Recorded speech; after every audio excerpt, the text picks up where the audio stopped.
Welcome to another episode of the Hat Collecting Talk Show, where we talk about the many different metaphorical hats that people wear in our lives, because no one does just one thing and everyone has a story. I am your host, Lacey Artemis, a creative Jill of all trades, and today I am joined by Marnie Luck, who is a naturopathic doctor, a motorcycle rider, an entrepreneur, a community builder, and more. She owns and runs her own clinic, organizes events for multiple communities, and helps raise funds for charity. Marnie's pronouns are she and her. Welcome to the show, Marnie. Thank you. I'm super pumped to be here. Yes, we had a lot of fun in the pre-show lobby coordinating outfits. Ready to go. Yeah, this is a fun little thing that I like to do with the guests when they're, when they're in the like kind of right mood for it, is just kind of coordinating and having a bit of fun with that. So I love that we got a gold theme. It's a first for this show. But yeah, so the first question I start out with is, I'm not sure if you grew up in Toronto or not, but I usually ask, like, where did the guest grow up? So I grew up in a small town called Goodwood. Okay. So do you know Schitt's Creek? I do. So you know the Four Corners where like the cafe is and basically where it's shot is where I grew up. Oh, wow. So now my small town is like somewhat famous. But it's funny because it is very similar to Schitt's Creek, how it's portrayed. So I grew up in Goodwood, Ontario, on a farm. Very cool. Yeah, so that'll be interesting then, because if it's a small town, like most of my guests have been grew up in Toronto or spent most of their life here. So I like to ask about kind of stereotypes or misconceptions. What do you think is maybe like one of the biggest misconceptions or stereotypes about small towns or Goodwood more specifically? Well, I think that there is a stereotype that they're quite homogenous. And that part of that is I think true, but I really think that is changing now. Like there's a lot more people from different backgrounds, or like people who move from different places to move to small towns now. So I think the small town that I grew up in is not the small town that it is today.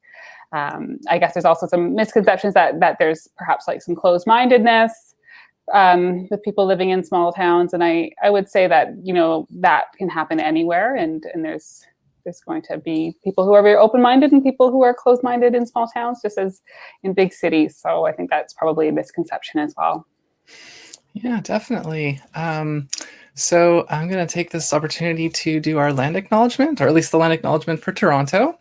Toronto, or Tekaronto, is located on the traditional unceded territory of the Mississaugas of the New Credit First Nations, the Huron-Wendat, Haudenosaunee Confederacy, and the Anishinaabe. This is a dish with one spoon treaty territory, and we are uninvited visitors on this land. I didn't know if, I'm not sure if Goodwood kind of falls in the same region or not, or if you had a chance to kind of look that up at all. I haven't looked that up, and I think it's something that I really do need to do, given that that's where I grew up. Yeah, well, that's I guess that can be your homework for the show. It is my homework. Yeah. So with that said, when I reached out to you to come on to the show, I knew that you were a naturopath, or naturopathic doctor, I should say, but I had literally no idea what else you did. And then you sent me this list in an email, and it's just like, so can you just tell us a little bit about some of the, just a little bit more about the things that you do and how you got into them? Yeah, definitely. When I love the idea of like hat collecting, because I think I've said it in my life many times, though I wear a lot of hats. So yes, I'm a naturopathic doctor. I own a clinic downtown, and how I got into the career that I ended up in was, really, I in my early 20s, I realized that one of the things that I'm passionate about is creating positive societal change. Like how can we create a better place and space for everyone and our environment. And then I came across naturopathic medicine, and I thought, well, isn't that really cool how you can really take an individualized approach to someone's health? And if we make individual impact, a lot of individual impact can then help our society be a lot healthier, happier, and more connected. So that's kind of what brought me to that. I never saw myself working in healthcare, but I love people and I love helping people. So it really found me in a way. I'm very fortunate that I had that happen, while I was in university, I came across this career path, and I really went forward with it. And as for motorcycle riding, that's a funny story. Like, I really never thought, a lot of things I really never thought that I would end up doing, but a good friend of mine got into riding a motorcycle, and she's like, "Oh, you'd have so much fun. You should do it." And I was like, "I don't know about that. I just got a dog. Like, how am I going to put my dog on a motorcycle?" And she's like, "You can do it. You can put a dog on a motorcycle." And I was like, "Well, we'll see." And so I just had an opportunity to buy a small motorcycle. And I said, "You know what, if I can swing this and do the course and pass it, I'll ride with you." And basically just got into it. And it was the most fun thing, and a really cool community to be a part of. And it is a really practical way of transport in Toronto. You can, get around pretty quickly and efficiently, and gas is cheap and insurance is cheap, and you don't pay for parking, which is nuts. So I can park outside my clinic all day for free. And, it's kind of fun whenever I'm on it, and it's fun to be zipping around. So kind of got into that via friends. In terms of community initiatives and fundraising, I like being a good neighbor. I like being a part of my community. And if there's something that I can do to support, I'm always game. And then, the more that you get interested in different causes or initiatives, the more it becomes a part of your life. And, there's a selfish aspect in that too. Like, it feels good to help. Yeah, for sure. Sorry, I've just been strategically muting because I heard some noise outside. So, as the regular viewers are probably a little bit more familiar with that, I kind of have to do that a lot, but not for much longer. I'm moving very soon, and so that hopefully won't be as much of a problem. Well, I think we're all used to just like being on more Zoom calls, like the amount of corporate or the consult calls I'm on, and like I'll see cat butts, I'll see like dogs barking or hear dogs barking. It's a lot of more distractions when we're at home. What do you think is what is a biggest misconception about naturopathic medicine, I guess? One of the biggest misconceptions is that you have to choose one or the other. Like, you're either working with your doctor or you're working with a naturopath, and that's just simply not true. Most health needs to be collaborative, and to have different people for different things. So I think that misconception that it's all or nothing is not true. Like, a lot of the time I'm supporting people with the medications that they're on, or I'm, suggesting that they go back to their doctor for certain things. So it really is not natural or conventional. It's a collaborative effort, and there's a lot of conventional things that I'll do in my practice as well.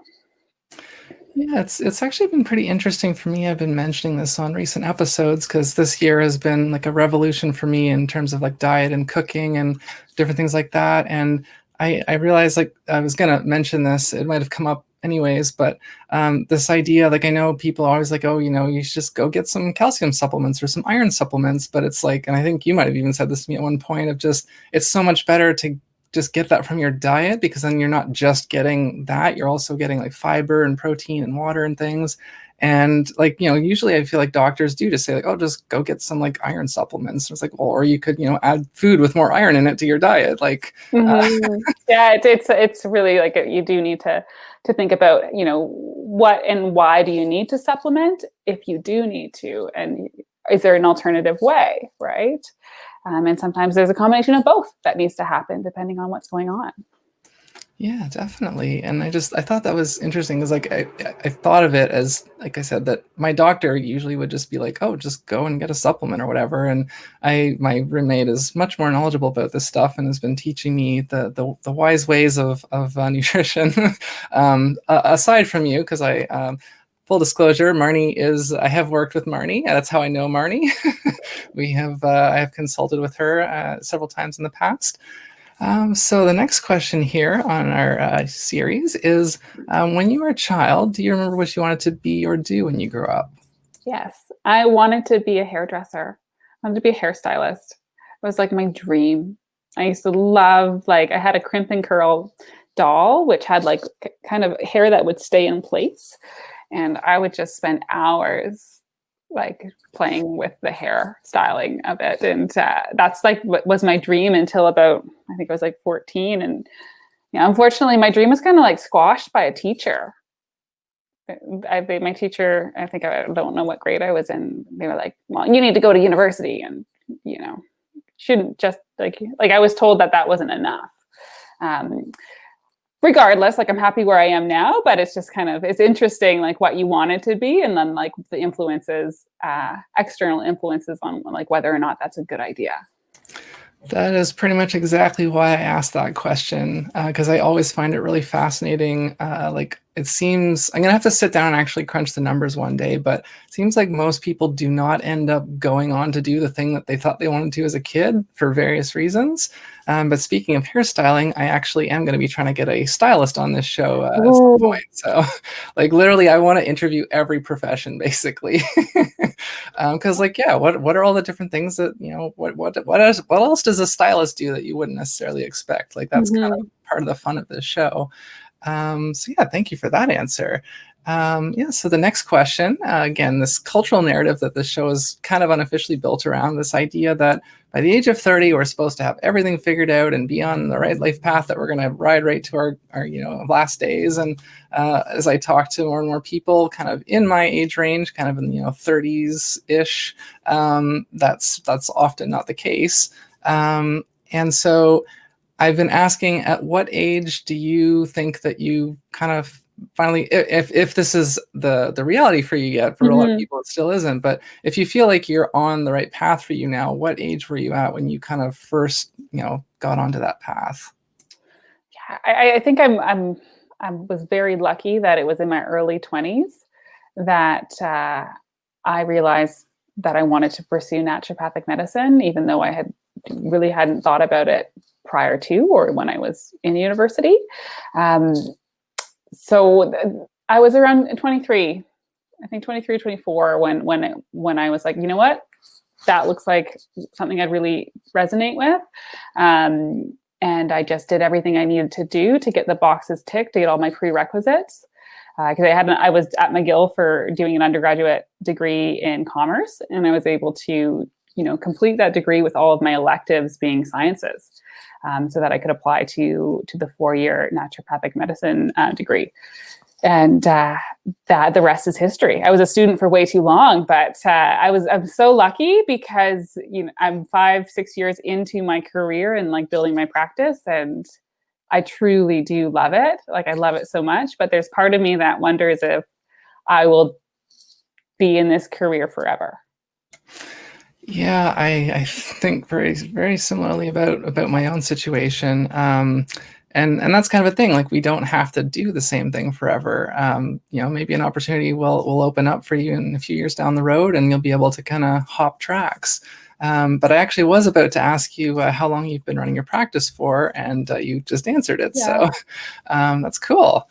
Yeah, because I have the sort of officially the kind of path that I am on started around 2013-ish. So I'm about 7 years in, and I just now feel like, you know, age of 36, I just feel like I'm where I want to be and kind of on the right track. So yeah, because you were kind of on the right track fairly early, I guess, compared to a lot of my guests. But even so, in your case, what would you say was one of the biggest obstacles to you maybe not getting on that track sooner, or maybe not being so totally confident about it right away? Mm-hmm.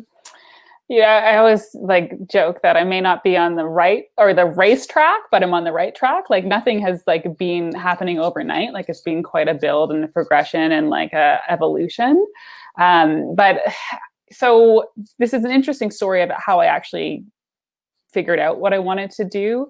I was in university doing my BCom, and I was really not enjoying it. I felt like I was going through the motions. I didn't really know what I was going to do after I graduated, as I think most people in undergrad, you know, have no idea. If they do have an idea, I think they're the anomalies. But I actually decided to take a year off and not go back to school. And I had a full-time position with Air Canada as a flight attendant. And I was like, whoa, this is great. I'm in my early 20s. I'm going to be a flight attendant. I'll do that for a year or so, and then I'll go back to school. But unfortunately, or fortunately, that was 2008, and the big economic recession or crisis happened, and I was promptly laid off in that, like, I don't know, 6 months into my like year off. So I was unemployed. I was not in school. I was like quite not in a good headspace. Like I was pretty down in the dumps, and I really just didn't know what I was going to do. And like I would say that was probably the toughest time I've had, mentally, emotionally, because I just was really aimless and didn't have much direction. And at the end of the day, I ended up going back to school, but I thought, you know what, I'm going to do this in a way that makes more sense for me. And I was part-time. And then I was able to like take more art classes, work, and just, have less emphasis on the academics and more about life. And I actually because I was laid off by Air Canada, I got hired back. So there was a period of my undergraduate where I was actually working, I was flying and studying, but I was studying in Montreal and flying out of Toronto. So I was flying to work on weekends so that I could fly around the world. It was very exhausting. And I was on the subway on one of my commutes, and I saw a sign that said, "Find a naturopath." And that's where I was like, what the heck's a naturopath? And I went home and Googled it. And I was like, well, that's really interesting. But essentially I had to make a choice. I had to quit Air Canada and like pursue full-time studies again to really get all the credits I needed and, start the naturopathic program. Or I could like try to do both. And I think that was an obstacle for me because I had this kind of fun job and I was young and traveling. But at the same time, like I had this career I wanted to pursue. So that obstacle was like, I needed to let go of something to be able to pursue the other thing, and to like fully quit and terminate my employment with Air Canada was a big decision. Because I even look back now sometimes and think, if I was still flying, I'd be 15 years in, and doing it like right now is a different story. Everyone's laid off, but you never know what life's going to bring. But that was a thing I had to choose. I had to like let go of something that I wasn't necessarily ready to let go of so that I could pursue the career I truly wanted to do. So that actually reminds me, I try not to talk too much about myself on the main show here, but just a quick little anecdote, because I was, a friend of mine does a podcast, and a recent episode had two people that had gone and taught abroad. And that reminded me how for a very brief time, I think back in probably kind of around 2013 or so, like I just remember being really frustrated and stuck in my own life. And I just felt this overwhelming need to just like completely change everything, like make a big change. And so I was doing research, I was looking into it, I was considering going to South Korea to teach English. I'd never done something like that, but it's just like, you know what, I think I want to do this. And I kind of changed my mind at the last minute and kind of did other things instead. But that's just kind of what you reminded me of there. You had to make a choice and choose it, right? Yeah, because I would have had to leave everything behind and be there for a full year. It was like a year commitment you had to do. And I was really unsure about that because I've never been good with change. So it really, people that knew me, they're like, why did you even want to do that? That's so unlike you. And I was like, that's how like frustrated I was. And I just needed something different. So yeah, thanks for that answer. That was even more enlightening. So another cultural narrative that I love to push back against on this show is this idea of, adults aren't supposed to goof around and be silly unless they're playing with kids. And, I just think that that's ridiculous. And I know so many people who thankfully have not lost touch with their inner child. So I want to ask you, you don't have to like remember exactly the last thing, but like, what is something recent that you did that was like silly and playful on purpose? I love this question because I think I'm silly often, or try to be, or just like it brings me joy, so I do it. But my partner and I go to the gym together, and it's early. Like right now, it's paused, but we go together, and we have to be there around 7 a.m. And it's like a bit of a grind to get up. But I always like to pretend I'm a coach, like and like kind of pep talk on the way to the gym, and pretend that I'm on a catwalk and like strut and like jump around because it's so early that no one's out and it's like still dark outside. So, but the last time I did that my partner is just like, hey, Marnie, do you have your running shoes? And I was like, after being silly for like, I don't know, 5-10 minutes and like almost at the gym, I was like, and I had to like run home and get my running shoes. But things like that, I just like to kind of like feel good in my body and like dance or, you know, play around. Yeah, and like I said, when you suggested leopard print for I was just like, oh my God, I love that. Like being playful with clothing is something I try to do. Like I have this oh my goodness. it's a full onesie Okay. of Yeah. leopard. And, you know, it's very comfortable and very practical and very fun. That's awesome. Same with this gold jacket. I was, you know, I saw it. I think I even like Googled gold motorcycle jacket and some weird stuff came up. But I found this jacket and I thought this could go either way. It could be really cute or it could be like, and I love it. I've had it for 4 years. Yeah, no, I have a range of attire that I kind of have available for this show. Like I usually like I have some kind of more playful, silly stuff, and then more plain kind of, I guess, more serious. And it's just I'm trying to keep it like be a bit of a surprise and a bit of a new thing each time. I don't like to like, you know, I usually don't coordinate the hat thing either ahead of time. I just make sure you have one or that the guest has. I've got 3. Yeah, I have mine ready. So, yeah. And on the kind of, I guess, a bit of the flip side of the playful thing, I've been starting to ask about self-care because that's super important, especially right now.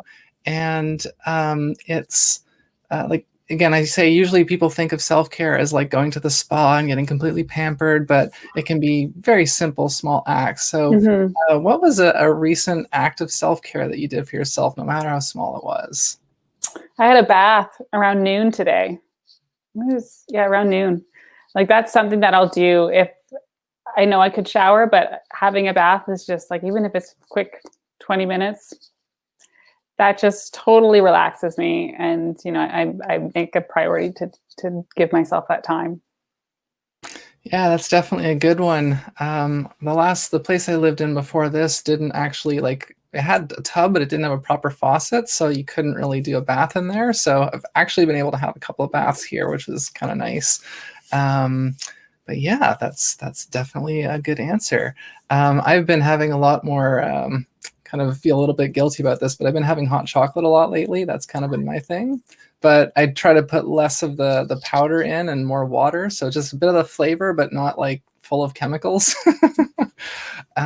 Yeah, so the next question we're going to talk about here, what was the last new thing that you learned, whether it was a skill or a piece of information, and what is something that you still would like to learn, whether a skill or some kind of fact or information? I hesitated with like answering this question because it can be a little bit controversial, but I recently completed my hunting certificate. I had never thought I would ever do that in my life. I just had the opportunity to learn more about it, and I found it very fascinating. Will I hunt? We'll see if I have that opportunity. But it was just like something totally out of my sphere that I knew nothing about, and now I have a different respect for it. And that was, you know, recent. That was most recent, very new thing I learned. And then something I would like to learn. I feel like there's a lack in my life of creativity and like tangible art making, and I've been really drawn to fiber arts lately, like weaving and different textiles, and that's something that I would love to try my hand at.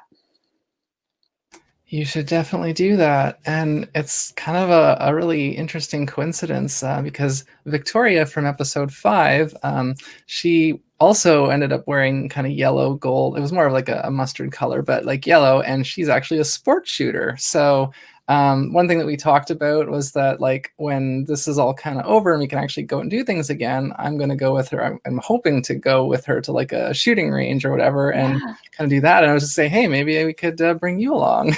Well, that's the thing. Like it's a little. I actually saw that as on your Instagram with like the different things that different hats people wore, and I thought, well, you know, there is someone who also knows about shooting. In a respectful and responsible way, I'm sure. Yeah, and like my dad still hunts. He's been a hunter for a very long time. So like again, there is definitely a respectful way to go about that. Um, yeah, so this next question, I really love the answers I've been getting for this. What would you say are your two most dissimilar hats? And of course, hats being skills or interests. Yeah, I would like I kind of I think about this in terms of like my day to day, and my the primary part of my day is one-on-one consults with people, and where I'm like just one-on-one, really looking at that individual in the context of their life, and fully present with what's going on for them. And then there's this other side of my day-to-day life where I have to be a project manager and a clinic manager and an owner, and be thinking about finances and payroll and all of these things that come along with being an entrepreneur and a small business owner. And it's like very different parts of my brain sometimes, it feels like. But like it's like it happens every day. Every day I'm using those two parts of my brain. Yeah, I can definitely relate to that because I certainly also wear a lot of different hats each day. And it's, now like kind of more recently being in a new relationship, and that's like a hat that I haven't really worn in a while. So it's a pretty big hat to suddenly be putting on, but it's exciting. So yeah, I just what I've been finding from that question is that yeah, a lot of people do kind of like if their job is kind of primarily using one part of their brain, then a lot of their kind of other stuff kind of uses the other part, and that we all kind of need that balance. So yeah, and I think it's like it's nothing's boring if you're like that's why we need many hats. It keeps the variety in our life, and we're yeah, I think I've heard some people say like because I was going through some like old articles of mine, and I've curated all kinds of quotes over the years, and I've seen things like boredom is death and things like that, and if you're bored, it's you're not being stimulated enough, and that's I definitely agree with that sentiment. I'm probably a little bit overstimulated most of the time, but I mean, that's just the way that I kind of have to be. I can't really handle not having much going on. It just doesn't work so well for me. But that's probably my ADHD. Yeah, so I guess yeah. Maybe we'll look at this next question more sort of pre-pandemic. I don't know how much different it's going to be, but like, what was your schedule like pre-pandemic, and did you have like a peak time of day? I would pre-pandemic. I work such a weird schedule. Like I do a little bit of early mornings, a little bit of evenings, a little bit of full days. So like on a day to day, every day is different. But like where my brain works best is I think between 9 a.m. and noon. Like I'm a morning person. I get up early. I like my morning by myself, or like if I'm going to work out, it has to be in the morning. So morning is when my brain's on. In the evening, I go to bed early, and sometimes I can't be that communicative after like 8 p.m. or 9 p.m. I definitely relate to you on that one again. I'm always excited when I find out that someone on the show is also a morning person, because I feel like we're so rare. But I think that's more just a product of like where to go to find night people, but finding morning people, it's like you almost have to find them by accident, really. Or maybe if you like socialize with people at the gym in the mornings or stuff like Yeah. that. But like there's no like night club, there's no morning clubs for morning people. Just like morning, like 7 a.m. hangouts. Yeah. Well, I do Actually, have some friends that I will call in the morning because I know that they're up too. And I'll like just yeah. like FaceTime a friend at 7 a.m. because I know they're up. I just was reminded of this event. I don't think it's still happening, but I can't even remember the name of it to look it up. But it was kind of like it's sort of that idea of like almost like a morning club, but it was like kind of yoga and dance, but like it was at like yeah, I think like 6:30 or 7 a.m. So like you specifically got up and did it before you went to work, but you'd like go and actually like hang out with people and be active and kind of listen to music and all that stuff. And I never managed to go to it, but I was like, that is a great idea. I would love that. Yeah, well, I mean, maybe that's a market that you can get yourself into. Another hat to wear, perhaps. Yeah, why not? I would certainly come. Okay, so We're cruising through here quite good. It's very nice. So the next question here. Obviously, we've all had our lives disrupted to some degree due to the pandemic, but there, for a lot of people that I'm talking to, and myself as well, there have been also positives to come out of it. And so I've been asking to look at kind of the bright side of the pandemic. What is a silver lining or a positive new thing or change that has resulted in your life specifically because of the disruption of the pandemic? One of the biggest things for me, just work wise, is that ability to do virtual work and it work for people. Like it was always kind of a push for people to do a phone consult or a virtual consult, and now it's become a little bit more, mainstream, if you will. And so it's afforded me the opportunity to have a more flexible work schedule, or if and not when we were allowed to hang out with certain people in certain bubbles in the summer, it was nice to be able to go up to someone's place out of the city and know that if I wanted to stay longer, I could just do virtual consults. So that was a nice thing, and I think I'll carry that with me when I in practice, even when things aren't required or pushed towards virtual. And then another thing was I got back on social media just so that I could. It's the way that I can reach out to my patients better, or like for marketing. And I had really resisted it, but I've had a lot of fun with creating some content and putting it out there and getting good feedback. So a silver lining, I probably wouldn't have gotten back on social media. Yeah, social media is definitely a blessing and a curse. I feel like I'm very much on it more so because I feel like I have to be than I really want to be. And I've been kind of too sort of pulled in different directions lately to be on as much as I usually would. But yeah, I like to be, I feel like I have to be on there to promote my stuff and because of all the different things I do. But one thing that I am planning to look into very soon is to maybe buy some like Google ads or look for things like that, just to kind of help not have to be as much on the social media, but still be kind of getting in front of people's eyes. Mm-hmm. It's a second job in itself. Yeah. Like it really is a lot of work. Yeah. I'd eventually love to be able to hire an assistant, but I don't know if that's going to happen anytime soon.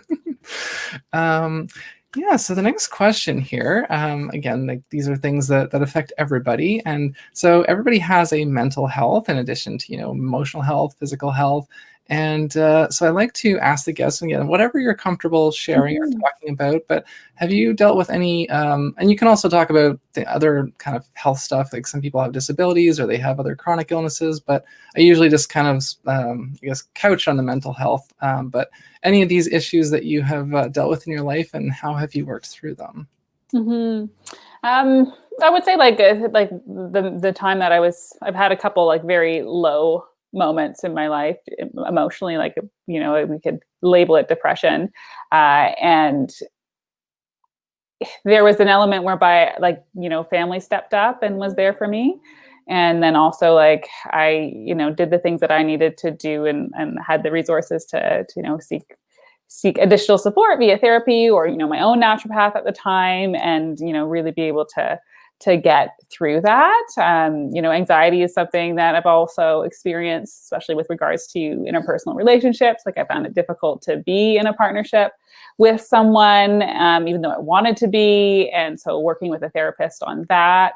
So I'm very thankful that, I've been able to identify when I'm not doing well and then seek support, because, you learn a lot about yourself, and that helps you to be more empathetic with yourself and with other people. Absolutely. And yeah, I've kind of talked briefly on some of the past episodes about this. I've been through sort of one kind of more major depression, some sort of smaller ones. I have, ADHD and autism, but yeah, just something I like to talk about it kind of more openly and positively, and just give everyone a chance to, because again, I feel like the more people hear, like, look at someone who's successful, runs their own business, but they've had hard times. Yeah. And I just want people to know that like they're not alone. And if they think that, because I think people think if you're successful, then you've never had these kinds of problems, and that's definitely not true. So thank you for that. And The next question here, you kind of touched on a little bit there, but I guess we'll go into it a little bit more broadly. So I've been asking about relationships because obviously the close relationships in our lives do also really matter in terms of our trajectory and our timelines. And the sort of example that I give is that my dad really wanted me to go into the trades, and my mom was a lot more supportive of my artistic side, even though she did say, yeah, it's probably going to be harder for you to kind of support yourself off of that. And like, it doesn't have to specifically just be, your parents or your family members, but I say the close relationships in your life. So that can even be your best friends, or for some people like roommates or whatever. But in terms of your kind of goals and your sort of, I guess mainly kind of like goals and your path, the close relationships in your life, how have they kind of been in terms of like support or guidance or things like that? Yeah, like I would say I'm really lucky because I have a lot of people who have been my cheerleader. Like my mom is one of those people. Like she's always, you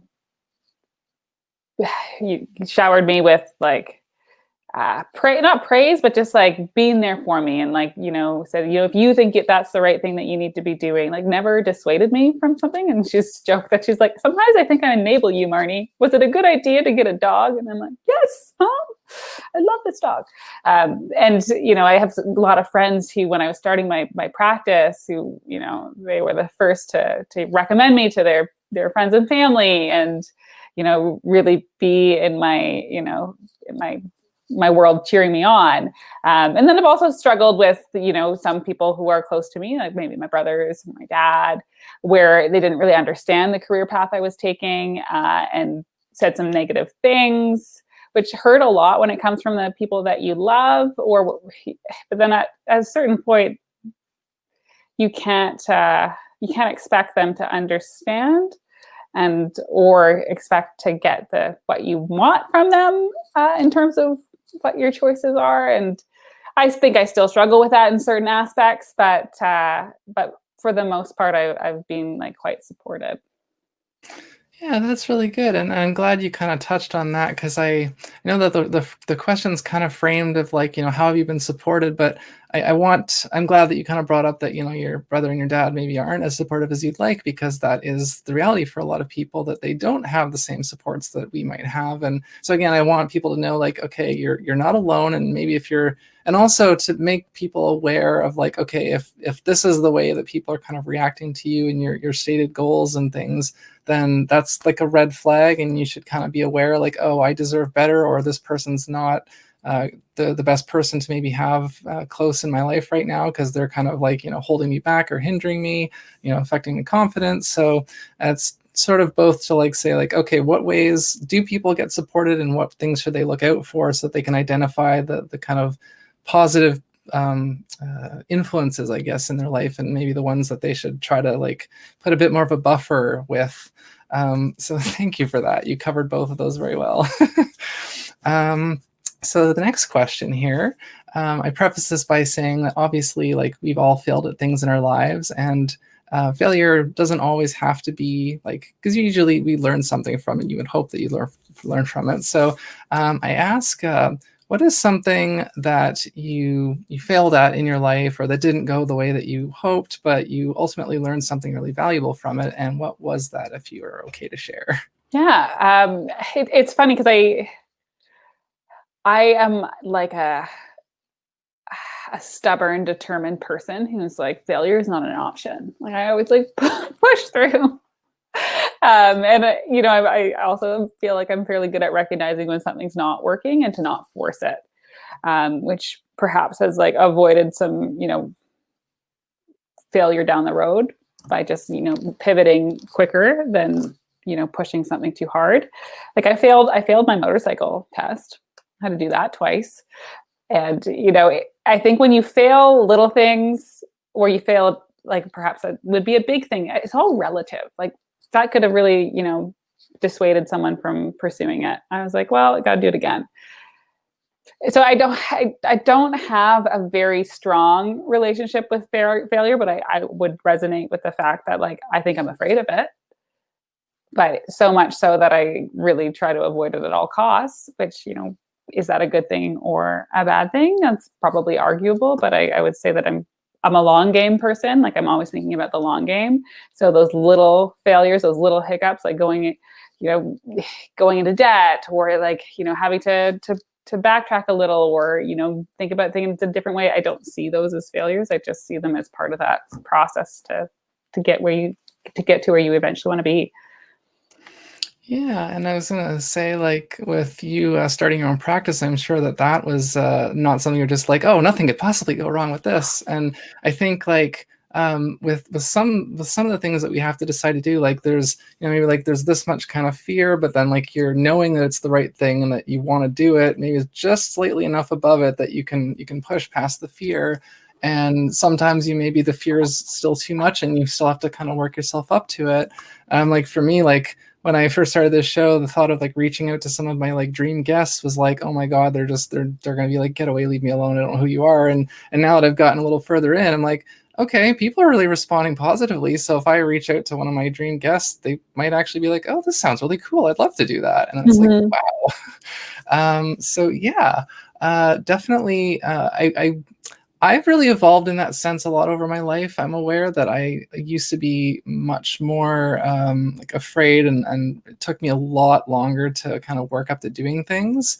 Like I think I've said before, I was a very late bloomer socially, and so I was in my kind of like mid-20s before I really started to feel more comfortable and confident just talking to strangers, and especially asking girls out. That was that was all. But the more times you kind of do something you're afraid of, you kind of, the fear gets less and less as you see like, oh, this isn't as bad as I was afraid it would be.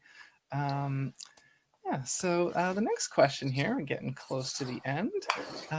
So I'd like to ask the guests, if you are willing to do so, if you want to offer advice. There's 3 groups that we're looking at. You can give them all the same advice, or you can give separate advice to each one. But I say, what advice would you give to a teenager? What advice would you give to a 30-something? And what advice would you give to an elder, or a grandparent? So to a teenager, I would tell them to journal, because I wish that I had written down like how I was feeling and my thoughts and like what was going on as a teenager. Because I look back and your memories are pretty foggy, but like that's a time in life where you like feel so much and can't process it. And I think it like just that would probably be a helpful tool.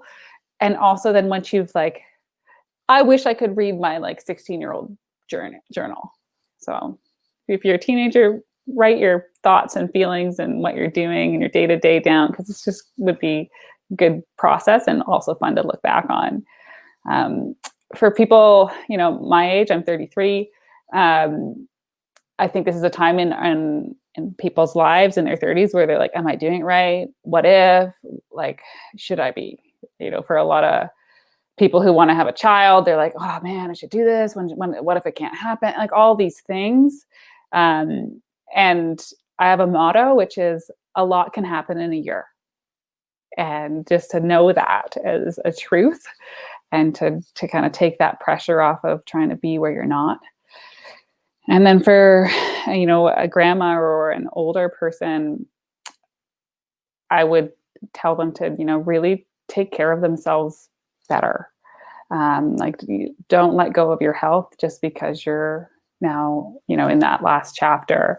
There you can grow old healthy. And I think that unfortunately, a lot of that's a big gap in our healthcare is how we take care of people when they're older.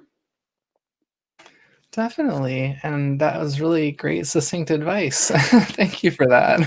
Again, like I was saying to you in the pre-show lobby, that as I collect more and more answers from different people to the same questions, I'm going to start to like build, either like splice it into like a compilation of the clips, or make like a graphic with the different things. So that's why I'm really appreciating getting these different takes and different answers. So now we get the chance for you to ask me a question. I don't know if I prefaced this already, that a lot of people have asked me, like why I started this show and what I hope to get out of it. If you want me to, I can give like a brief explanation of that, but I'm hoping that you can ask me something different. I'll ask you something different. I want to know, Lacey, what was your pandemic silver lining? this feels like a kind of a cop-out answer, but the truth actually was that I was getting ready to start the original incarnation idea of this show in like kind of February, and literally just as I was about to start like, messaging friends and being like, okay, let's do this, then everything shut down, and so that couldn't happen, and so that delayed this by a few months. But by the time I was like, yeah, I definitely need to do this. I can't like wait any longer. The idea had changed, and I had a different, and it became what it is now, because it was originally going to be called Polymath Corner. And I was going to try to only interview other generalists, like people that do a lot of different things. But I realized that making something with more broad appeal was a lot better idea. And so that I kind of did that. I guess obviously the other one would be kind of being in a new relationship very recently that literally only happened because of the pandemic. So that's another one.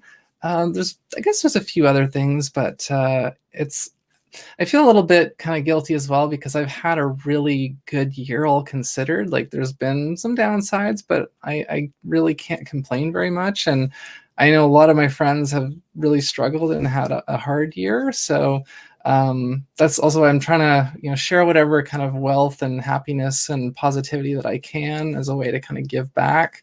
It's like there were quite a few silver linings, which is great. I mean, that's like, I think, and you probably experience this somewhat too in your own life, that when you do kind of make that effort to kind of do something or create something that can benefit others, like it does tend to kind of, like, not that I necessarily believe in like karma, but like, if you put out positive, it's generally, good things will come back. So yeah, the last sort of official question here: are there any specific causes or charities that you would like to raise awareness of or promote? Definitely. I am a big supporter of Sistering, which is a drop-in center for women in Toronto. And it's open, even though it's a drop-in center, it really does function more like a shelter. On any given night, there's many, many women sleeping in there on yoga mats or in chairs. And I think it's just a very important part of our community. And I also recently came across this year the Cheney Wenjack the Downey Wenjack Foundation, which is a foundation that helps to create action towards reconciliation between Indigenous and non-Indigenous people via learning resources at schools and for the general public. And so this past October, I did the Walk for Wenjack. So I challenged myself to do 60K of different hikes, and I raised about $1,000. So that was fun. And also there's a cool initiative in Toronto called 12 Donations, which collects menstrual or period products and then distributes them to menstruators who need them. Excellent. What I do with these is each show we kind of get a chance to kind of highlight a different cause or charity, and so I put it in the end of the episode in kind of one of the end credits screens, and I also have a section on the website specifically for all these, both the general ones that the show supports, as well as the ones that have been kind of brought forward by the guests. So you brought several, and thank you for that. It was great. So at this point, I give the chance to, because I know we've talked a little bit about the social media stuff. So anything that you want to plug now as far as where people can find you, or it doesn't even have to just be that, but yeah, you can plug away now. Well, you can find me. I'm very Googleable because Marnie Luck is, I think there's only one of me, which is great. So all my handles are at Marnie Luck. My website is www.marnieluck.com. My email is info@marnieluck.com. So I'm sure if you want to find me, you'll find me, and you're welcome to follow me on any platform. Yeah, I will give a vouch for particularly Instagram. I was just looking at your Instagram earlier and saying, man, this is both fun and educational. So it's like right up my alley. Awesome. As the listeners and the viewers know by now, I have lots of different things going on. I have my merch site, redbubble.com/people/artemiscreates, and those are all original designs that you can get on shirts and mugs and all kinds of different things. And a lot of them are transgender and LGBTQ centric, which is not necessarily on purpose, but it is what it is. That's where the inspiration was at the time. I have the Curiosity Guides, which is a series of educational ebooks that are all available for free. They are PDFs. You can go to curiosityguides.com. You can download those, any of the ones you're interested in. There's a lot of different topics, which probably makes sense.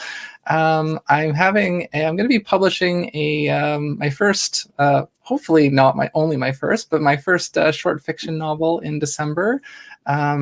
The title is not official yet, but it's very probably going to be called Parker and Tucker, and it's a kind of a detective novel. So that's going to be available, and of course I'll have the links in the description and everything. And of course I have my music on Bandcamp, Spotify, iTunes, all that kind of stuff. Artemis Creates. And if you want to be so kind as to leave a like and review for this show on iTunes, that would be very appreciated. And otherwise, we'll be hopping over to Patreon soon to do our bonus episode. So that's the other one, patreon.com/ArtemisCreates. And that's my whole spiel.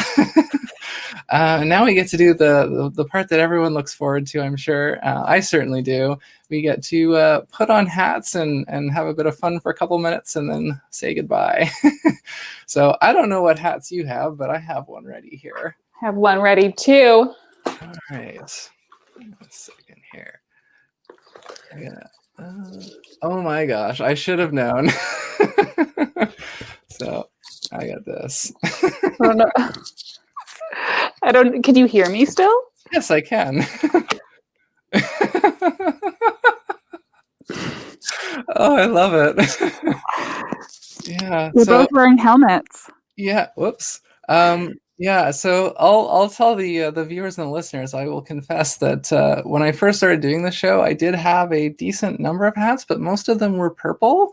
So I specifically went out of my way kind of around just before Halloween, and I went and bought, like, from thrift stores, so it was nice and cheap, but I went and bought probably about like 20 or 25 new hats to make sure I had at least one in every different color and a few different styles so that I'd be pretty well prepared for this. So I was waiting for the next time that yellow or gold would come up so that I could wear this. Oh yeah, sorry, for the listeners who can't see this, I have to describe it. So I'm wearing a yellow construction helmet, and Marnie is wearing a white and black motorcycle helmet. So yeah, we're not quite the two of the village people here, but sort of close, I guess. Yeah, so now oh yeah, you probably want to take that off. It's probably not comfortable to keep on for a while. Yeah, so I'll put on my other hat. There we go. Very stylish. Now Marnie is wearing an orange toque. I have one more because it's cute, and it's like another hat that I actually wear. It's my dog mom hat. That's adorable. I wear it every day to the dog park. That's so cute. Yeah. Oh, I actually kind of wish that I have a hammer, but it's not close enough grab because I was gonna like hold it up just for the for the visual, but I can't because it's too far away. Oh well. That's the thought that counts. Getting hot. Yeah. Well, thank you for indulging. Put my hat back on. Okay. And yeah, so like I said, we're going to hop over to the bonus episode now. So if you want to hear a little bit more from Marnie, and we have another shorter set of questions that we do on the bonus episode, hop over to patreon.com/ArtemisCreates, and you can watch that because that one is video. That one doesn't come in an audio only podcast. So yeah, thank you for watching. Until next time, this has been another episode of Hat Collecting. Keep collecting those hats and stay curious.